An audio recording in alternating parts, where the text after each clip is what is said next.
अब मैं इंट्रोडक्शन करा रहा हूँ उस बच्चे का जिसकी ऑल इंडिया 4th रैंक है और ओम प्रकाश सिसोदिया नाम है इसका। ये फाइनल के साथ साथ इसने तैयारी करी थी और फाइनल के साथ ज्वाइन किया था एकेडमी।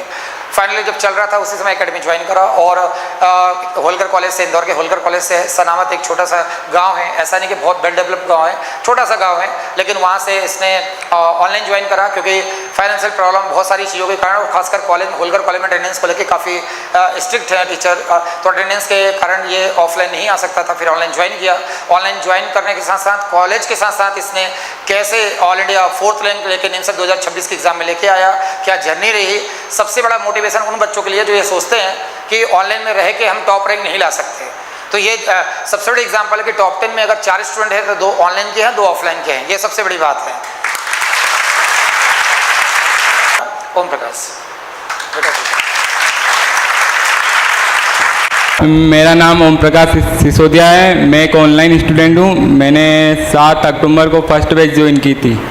जब मेरे को निमसेट के बारे में अपने सीनियर थे एक, उन्होंने मेरे कॉलेज में बताया था कि निमसेट जैसा भी कुछ होता है, मेरे को उसके पहले कुछ पता नहीं था। मैं एकदम शुरू से ही बिलो एवरेज स्टूडेंट रहा हूँ। जो टेस्ट थे अपने जो टेस्ट थे उन्होंने मुझे अलग ही मोटिवेट किया था। जो भी टेस्ट रोज डेली होता था उसके जो मार्क्स रहते थे वो मुझे अलग ही मोटिवेट करते थे। सबसे ज़्यादा मोटिवेशन मेरे वही थे।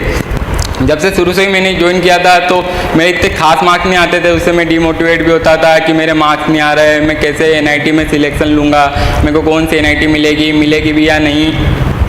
इसके बाद में धीरे धीरे सर जैसे बताते गए, डॉट फॉलो करते गया और धीरे धीरे मेरे कंसेप्ट क्लियर होने लगे और मैं क्वेश्चन सोल्व करने लगा और इसके साथ मेरे टेस्ट में भी मार्क्स बढ़ने लगे, जिससे मेरे को पता चला हाँ मैं इससे आगे में सिलेक्शन हो सकता है। जैसे जैसे मैं मार्क्स, जैसे कि 1 साल में मेरे मुझसे थोड़े मार्क्स आ रहे थे एवरेज कि मैं NIT में किसी में सिलेक्ट हो जाऊंगा।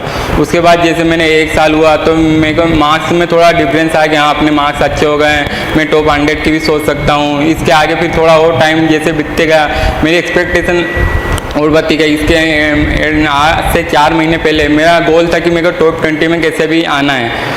उसके साथ ही अभी 1 महीने पहले मेरा टारगेट हो गया टॉप 10 कि टॉप 10 में अपन को कैसे भी आना है।